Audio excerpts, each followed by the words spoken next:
Mom and Dad gave me permission to move in. If you don't like it, call the police. My older sister Hillary smirked provocatively. In front of me stretched a room in complete chaos. My once immaculate sanctuary was trampled on as if it were nothing. My name is Kate, and I'm 31 years old. I'm an interior designer who made her name in Miami. In my teens, I threw myself into the world I'd always dreamed of, worked relentlessly, and eventually built my own design firm. Now I design for South Florida's elite, steadily expanding my business. My success is embodied in my second home overlooking South Beach. It's a minimalist white space adorned with art and furniture collected from around the world. A sanctuary that fills me with endless inspiration. But I wasn't content to stop there. My next ambition was to expand to the West Coast, to Beverly Hills. Opening a new design studio and gallery would be a huge investment, and it required serious capital. So I made a practical decision. I would rent out my Miami penthouse and use the rental income to fund the expansion.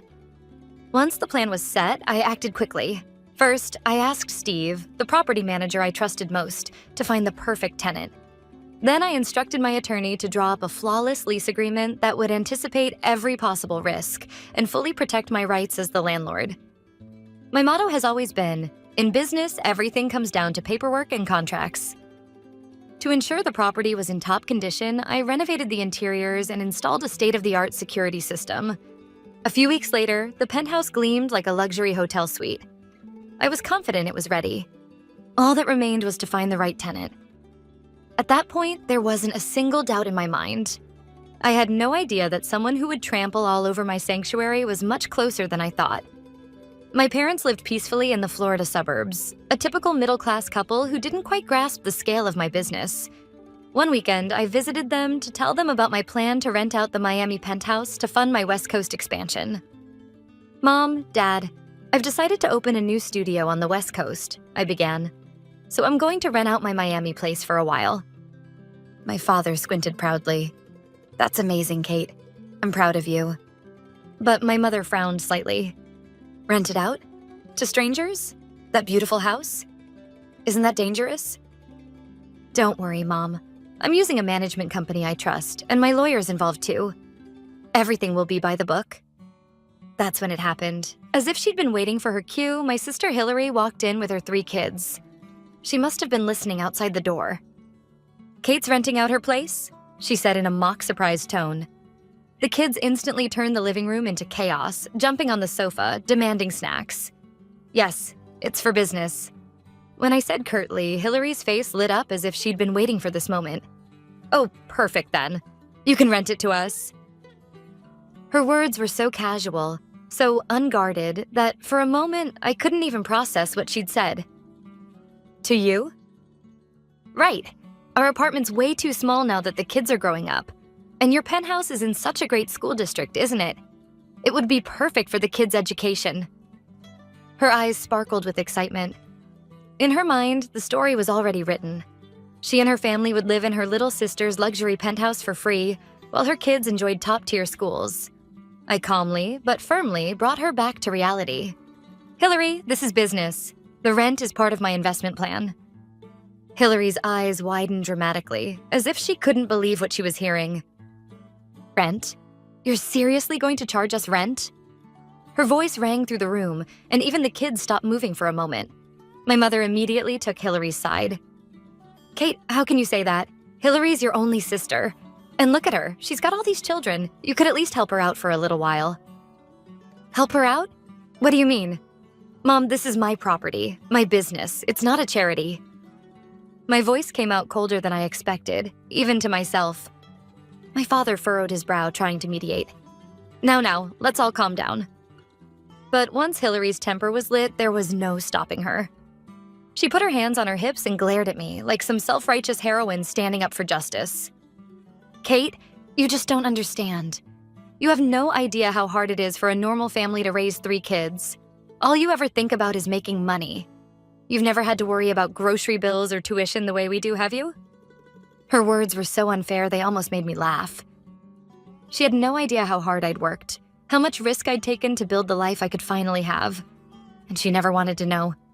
In her eyes, I was nothing more than the lucky little sister who makes easy money. You wouldn't understand. Hillary's voice cracked into a shrill, hysterical pitch. You live alone in your fancy apartment, doing the job you love, making tons of money. What's so wrong with helping your family a little? And now you're telling me you want to charge your own sister rent? You're so greedy, Kate. You're heartless. Greedy? I repeated the word slowly, as if hearing it for the first time.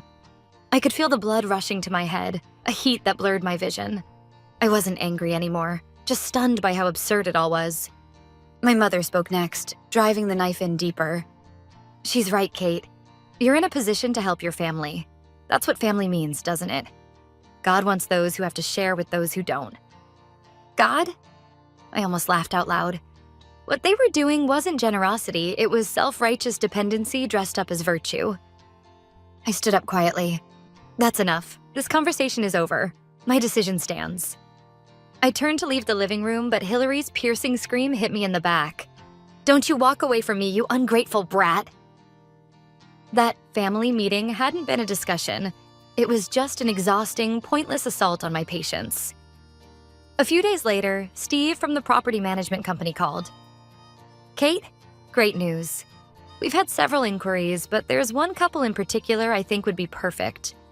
Both doctors, solid background, excellent references, and they absolutely love your design. Would you be willing to meet them and show the place in person? It was exactly what I'd hoped for. A pair of doctors would be ideal tenants. Responsible, respectful, financially secure. Of course, Steve. Set up the appointment, I said without hesitation. The showing was scheduled for Friday afternoon. At 2 p.m. that Friday, I met Steve and the Fords in the lobby of my penthouse building. Dr. Ford was a calm, refined gentleman, and his wife exuded intelligence and grace. The moment we shook hands, I knew they were the right fit. This way, please, I said, confidently pressing the button for the private elevator. As we ascended, Steve explained the building's advanced security systems, filling the space with polite conversation. This second home means a lot to me. I designed it right after starting my firm. It represents the beginning of everything. Standing before the living room door, I placed my finger on the smart lock. I'm sure you'll love it. A soft click sounded as the lock disengaged. With practiced grace, I opened the door. Please come in. But my words froze mid-sentence. What spread out before me wasn't the serene, immaculate space I had so carefully crafted. The Italian glass coffee table that should have been in the center of the room had been shoved aside, buried under a half-empty cereal box and a milk carton. The pure white leather sofa was covered with a garish cartoon blanket, and the floor was littered with colorful plastic toys like landmines. And in the middle of it all sat Hillary. Wearing sweatpants, clutching a bag of potato chips, she was watching a Loud Kids cartoon on the TV. Beside her, little Mia, the youngest, was scribbling with crayons across one of my prized art books. I heard Steve suck in a sharp breath behind me. The Fords stood frozen, unable to comprehend what they were seeing. Kate, what on earth is going on here? Steve's voice was calm, but I could hear the disbelief behind it. Hillary finally looked up, noticing us for the first time. But there wasn't a trace of guilt or embarrassment on her face. If anything, she looked mildly annoyed, as if we'd interrupted her afternoon. Oh, Kate, you should have called before coming over, she said, perfectly composed. And in that instant, I felt something inside me snap. Hillary, what are you doing here? I couldn't keep the tremor out of my voice. I didn't know whether it was anger or bewilderment. What, like it's not obvious? She popped a chip into her mouth and said it as if it were the most natural thing in the world. Mom gave me a spare key yesterday, so we moved in. You're going to rent it to us, right? A spare key. Right. I'd left one spare at my parents' house for emergencies. My mother had taken it, without my permission. From the kitchen, the other two children peered out. Their hands were smeared with chocolate. One of them was dragging my prized cashmere cushion across the floor. At that moment, Mrs. Ford spoke quietly. Steve, I think we should take our leave today. Her voice was cold, laced with disappointment and discomfort. Wait, Mrs. Ford, this is a mistake. I tried desperately to stop them, but it was already too late. Dr. Ford gave me a look of sympathetic but clear refusal. Yes, let's do that. Steve, we'll wait to hear from you, he said, and the couple quickly moved toward the elevator. The people who were supposed to be my ideal tenants had just become witnesses to the worst moment of my life. Steve turned ashen and said, "Kate, I'm so sorry, but I need to go back to the office and sort this out. I'll contact you later." Then he left as if fleeing. A storm of minutes passed. The living room was left with just me, Hillary, who kept watching cartoons as if it were someone else's problem, and the kids. The silence only amplified my anger. I turned slowly to Hillary. "Get out." "Huh? I can't hear you." She put a hand to her ear in an exaggerated act. I said, "Take your kids and get out of here right now." Hillary set the TV remote down and grinned. It was the most ugly smile I'd ever seen. "No. Mom told me it was okay to live here. This is our home now." Then she delivered the line that settled everything. "And if you don't like it, why don't you call the police? Go on, if you can." That provocative remark and her triumphant, twisted smile were the final trigger. Watching Hillary's smug expression, I felt an odd calm wash over me. My boiling point had long passed. Only an ice-cold resolve filled me. I stared into her eyes, reached slowly into my handbag, and took out my smartphone. "So, what did you just say again? You told me to call the police?" "Yes, I did. Like you'd ever actually do it. You'd never turn your own family into the police, would you?" Hillary still clearly believed I was bluffing. I ignored her and tapped the screen without hesitation. Then I dialed 3 numbers. 911. At that moment, the smile disappeared from Hillary's face. She shot up from the sofa and rushed toward me, panic-stricken. "Wait, are you serious? Don't..." I didn't move. On the other end of the line, a calm operator's voice answered. 911, is this an emergency?" "Yes, it's an emergency." I kept my eyes on my sister as I spoke clearly. "There is an unlawful entry. My second home in Miami, South Beach, has been entered without permission by multiple people. They're refusing to leave. They are not armed." While the operator confirmed my name and the address, Hillary tried to grab my arm. I shook her off. "Please, Kate, stop. Say you're joking." Her confident tone was gone and replaced by a pathetic tremor. The children, sensing something was very wrong, began to cry. "The unit number is 2501. I will be waiting in the building lobby for the officers," I told the operator, then ended the call. I stood before frozen Hillary and said quietly, "You told me to call the police, so I did. This is no longer a family matter, it's a legal one." I turned on my heel and left the room behind, the sound of crying children and Hillary's shrill screams echoing after me. My hands trembled slightly as the elevator descended to the lobby, but there wasn't a trace of regret in me. I sat on a leather sofa and waited. About 10 minutes passed. There were no sirens, only the quiet swish of the automatic doors opening as 2 solidly built police officers stepped into the lobby. I rose, approached them, and calmly presented my ID while explaining the situation as briefly and clearly as possible. They listened in silence. When I showed them the digital copies of my ownership documents, the older officer, Sergeant Jackson, nodded. "Understood, miss. Would you please take us up?" We rode the elevator back up together. Even from the hallway, I could hear children crying and Hillary's hysterical voice on the phone, no doubt calling our mother for help. I unlocked the door with my keycard. The chaos inside was unchanged. When Hillary noticed the officers, she froze, then stammered, "What the hell? You really called the police?" Sergeant Jackson spoke first, his tone calm but firm. "You must be Hillary. This is Kate, the legal owner of the property. We received a report that you and others entered and are staying here without her consent. That constitutes trespassing." "Trespassing? I'm her sister. We're family." "Family or not is irrelevant," the younger officer, Sergeant Brown, replied. "The owner has asked you to leave, which means you have no right to remain. Please gather your belongings and vacate the premises immediately." The moment she heard those words, something inside Hillary seemed to shatter. Suddenly, she lurched forward as if to throw herself at me. "This is your fault. You're ruining my life." Her eyes burned with hatred. But before she could touch me, Sergeant Brown grabbed her arm and held her back. "You're interfering with police duty." Despite the warning, Hillary began to thrash wildly, trying to wrench her arm free from the officer's grasp, her movements frantic and unhinged. "Let me go, you monster!" Her resistance only made things worse.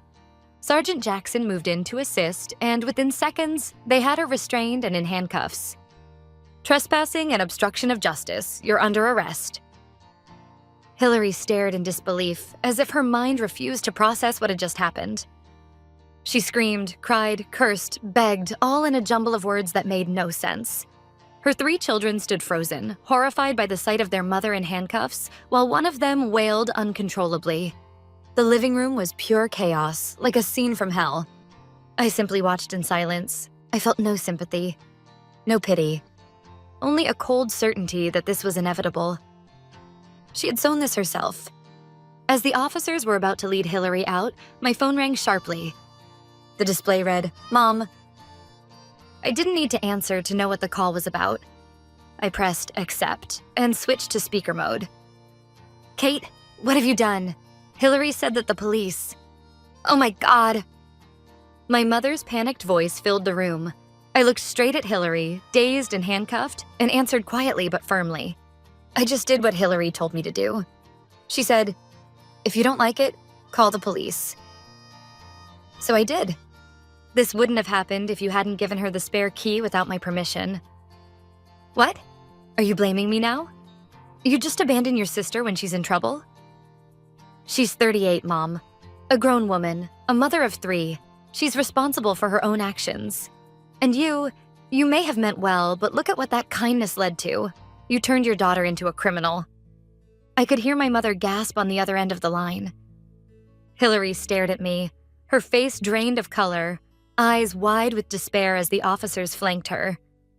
"You will never again step into my life or touch my property without permission.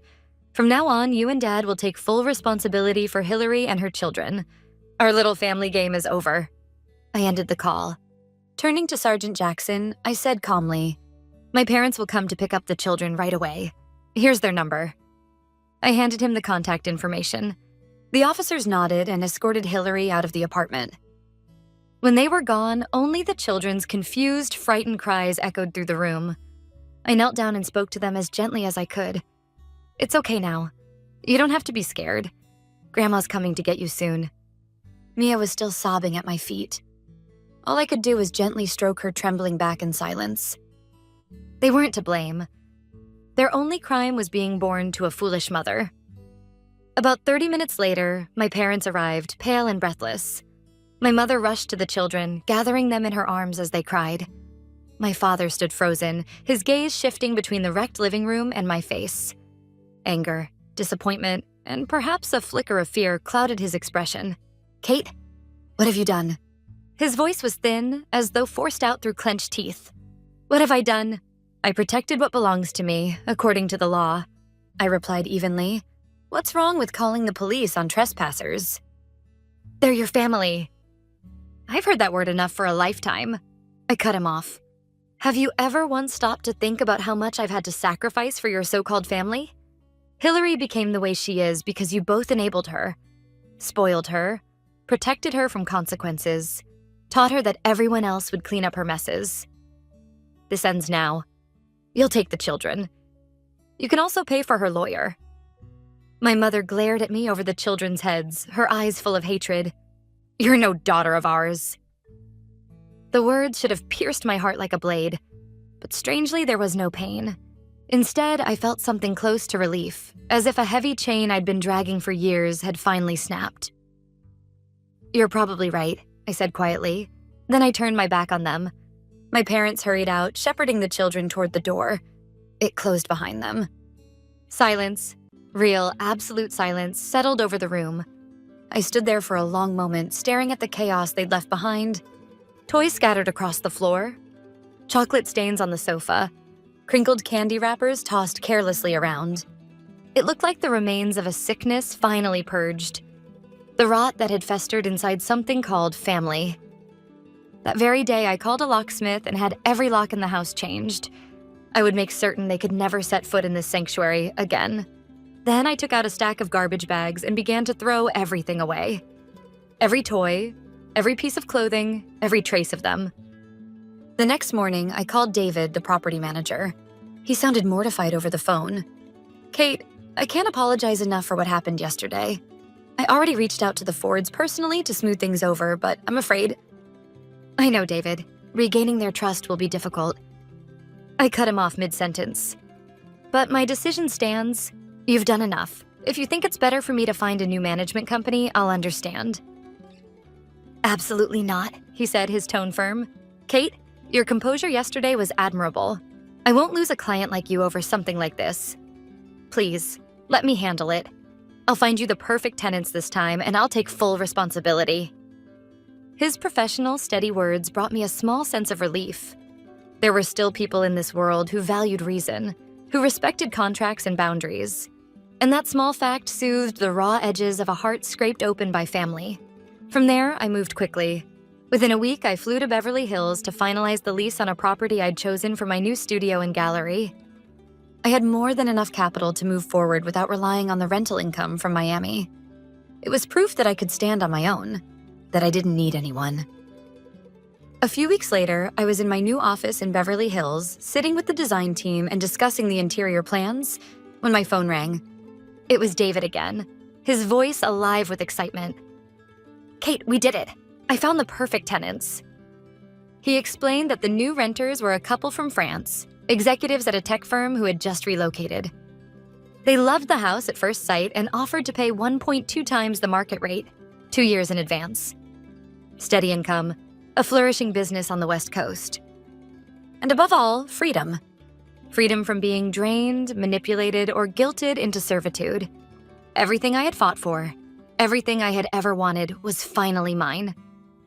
About 6 months had passed since my new life in Beverly Hills had found its rhythm. One afternoon, I received an international call. The name flashing on the screen was Aunt Diane, calling from Italy. Among all my relatives, she had always been the most thoughtful, a woman who had built her own independent life in Europe long before it became fashionable. She was the only one in the family I truly respected. Kate, darling, how are you? I saw your new studio in a magazine.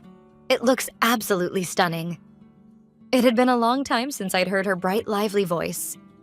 After a few minutes of polite small talk, her tone softened, almost hesitant. I heard a little about what happened in Miami. You must have been through a lot. It's over now, Aunt Diane, I said, keeping my voice steady. I know, but would you listen for a moment? It's about Hillary. According to her, Hillary had avoided formal charges. Prosecution was suspended, given it was her first offense and she had young children. Still, her life never truly recovered. The story of what happened spread quickly through the family. Relatives who had always lent her money or offered help quietly pulled away once they learned the truth, that the police had been involved and that it was her own selfishness that caused it all. No one's willing to step in for them anymore, Aunt Diane said gently. Apparently, even her landlord had heard about the incident. After complaints from neighbors, her lease renewal was refused. Even your parents, concerned with appearances, no longer coddle Hillary as they once did.